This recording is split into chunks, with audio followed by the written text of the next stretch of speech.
thrilling game. It didn't need to be as exciting down the end, but it was, and it was funny because I'd say I walked into your booth. It was probably 5 minutes after the game, and you guys, and rightfully so, were still flabbergasted by what the Bears did. Oh, that was incredible. Yeah, and I don't even know what Eberflus was trying to explain after the game. Like he was defending it, saying, "Hey, we did it. I think we did it the right way." Like, what were you trying to do? I think run the clock down and hit one Hail Mary to win the game. No, what they were trying to do, the plan was for them to get extra yard, like 10 more yards, and then call a timeout and kick the field goal. Yeah, well, that was the plan. That plan goes to nowhere when you get sacked.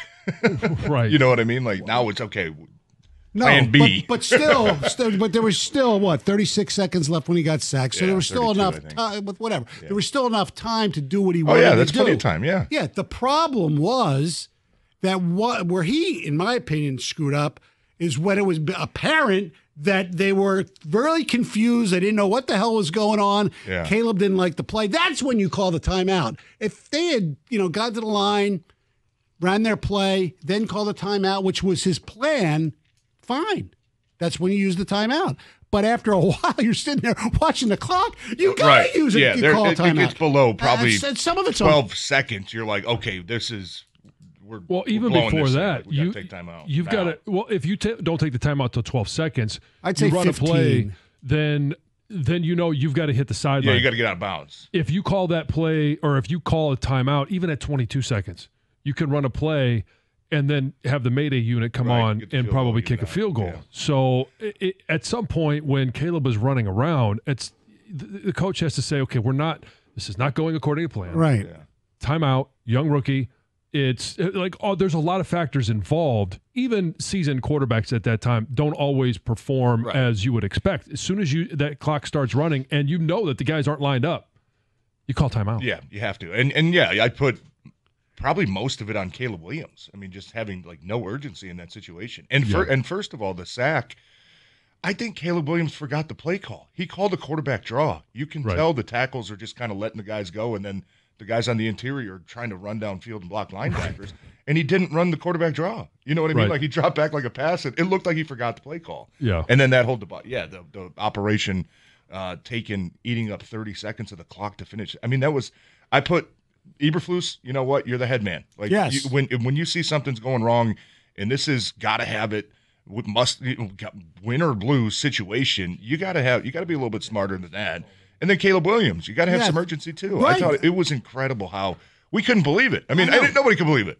We're like, what are they? Oh my! They're really going to run the clock and with the timeout in their pocket. And Lomas is calling for Eberflus's job. Right, yeah. So this is. I want to know what the conversation was after, because we're going to listen to Dan Miller's call. I could hear you guys somewhat laughing. Oh, I mean, it was funny. Here's Dan Miller's final call.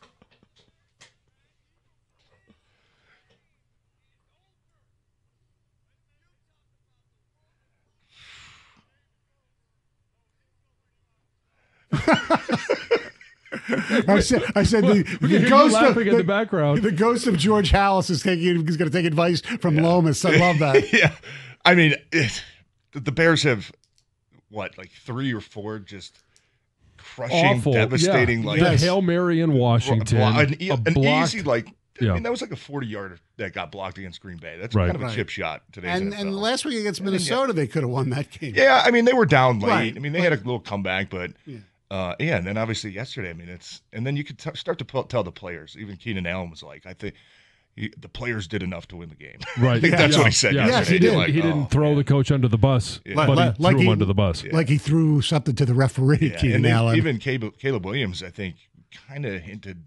He said something along the lines of, hey, right now I'm just listening to the coaches, right? I'm just trying to do what the coaches are doing. Maybe if I'm a veteran player, I might call a timeout myself in that situation. But as of right now, I'm just trying to do what the coaches are telling me. I'm really just curious of what they were trying to do. Like Eberflus didn't even explain it. He just said, "Hey, we feel good about the operation." And he said they were going to re-rack the play that was Yeah, I mean, it's the draw. You know what? Sometimes when dysfunctional teams get in their own way, you just get the hell out of their way. Right. Just let them do their thing. Yeah. And you know what? And Stoney, we talked about it too when we were in the booth last night. That play, first of all, should have never happened. That pass interference call in the fourth and long was one of the worst calls I've ever seen. It was terrible. I mean, Kendall Vildor played it perfect. That ball was nowhere close to DJ Moore. And so you're sitting there going like, oh my, they're about to bail them out on that. It was like that they wanted to make amends, and there's not any amends for the legitimate call on Komet the previous play.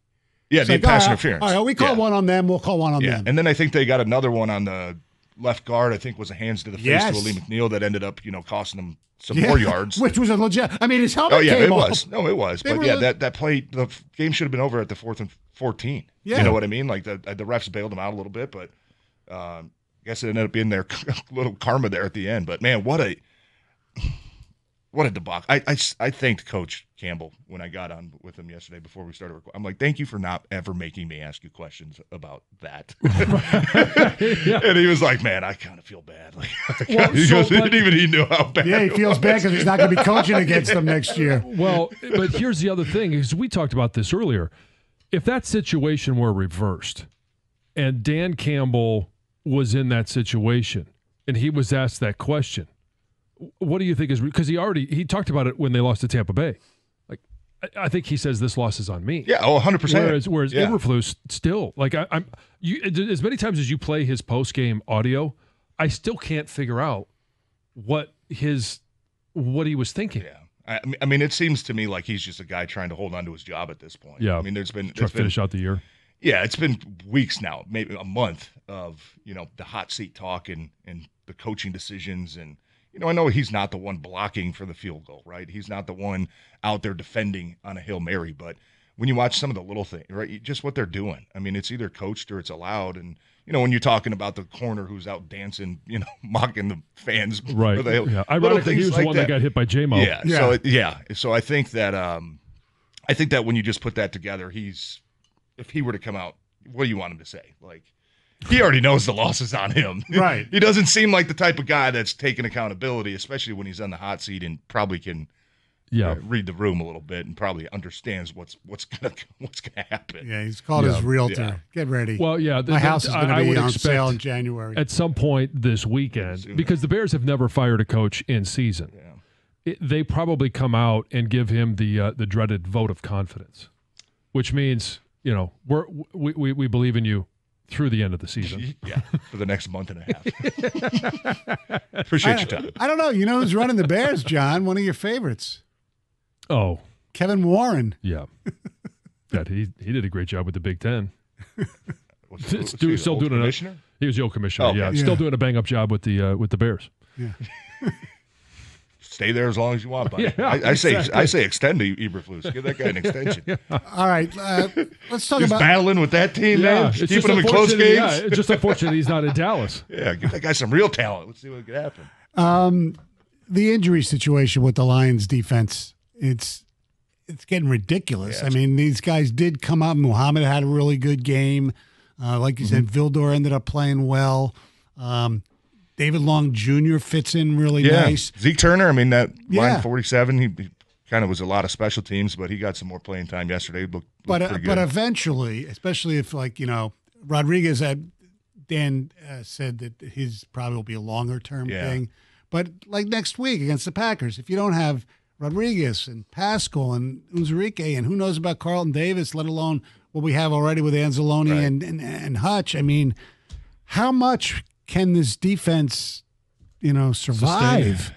Yeah, it's a good question. I mean, you felt yesterday, the first half was like, man, this is so impressive because of the guys that they're missing. They're missing a key player at every level of the defense. And it didn't really look like it mattered. Now, in the second half, obviously, Chicago kind of got some life and started making some plays through the air. But, I think it's got to be a concern. I mean, you're down 3 of your top 4 linebackers. You're down your top 4 defensive ends. You know what I mean? When you talk about Davenport, Hutch, Pascal, Levi's, defensive end. So, I mean, secondary, right? A little bit banged up. We didn't see Carlton Davis. Although, Coach, I think what I asked Coach yesterday was, were those guys close, speaking to him and Decker, and he said, I think he felt more optimistic about those guys maybe returning next week, so that'll help. By the way, what's the deal with Mosley? I don't know. Yeah, I don't know. Being inactive yesterday? Yeah, he tweaked his hamstring in warm-up, they said. I didn't hear that. Yeah. I didn't know what happened. That was an odd inactive, only because of the injuries to Carlton Davis, obviously, and Terry and Arnold was kind of on a pitch count. He didn't even start the game. He was more on a rotational basis. But is that what they said? Mosley got hurt pregame warm-ups yesterday? Yeah. Oh, I mean, that stinks. That happened to Rakestraw, I think, at one point earlier this year, too, got hurt pregame warm-ups. Obviously not an ideal time to get injured. No. When you've already got the game plan going in, and maybe it was his job to go out there. And that throws everything off. But you just got to find a way. You know what I mean? The guys in that locker room, you got to find a way. You know it's a long season, especially having the early bye week, right? You're going 13 in a row to finish. 3 games in 11 days that they're going to play by the time they get off the field next week against Green Bay. So you got to look at that, man. Hey, we got 7 days left, right? We got a division rival coming in. We got to figure it out, and then we get that long weekend. Yeah, a little bit of time, a little mini bye to get our bodies right. But I still love the depth that they've built on this team. I think that even the guys that, like you mentioned, David Long and Zeke Turner and Muhammad, these guys that have been in-season acquisitions are coming in, playing meaningful snaps and making a difference. So that's a testament to the coaching staff. That's a testament to the leaders, and man, it's a testament to Aaron Glenn too. He understands what he's playing with out there. He knows his personnel. He adjusts to what he has to do. Second half got a little dicey, but he still found ways in some big key moments to get his guys to make some stops. But John mentioned earlier, and I think you're right, that maybe they played a little too much man towards the second half because those guys were starting to get worn down a little bit. They were getting worn down, and the Bears found routes that they couldn't cover. DJ Moore on the crossing route. Yeah. Oh yeah, and you talk about the pass rush was good at times yesterday, but there were some times where Caleb got some time, and it was like, oh man, I don't care who you got out there playing secondary. That's going to be a tough cover.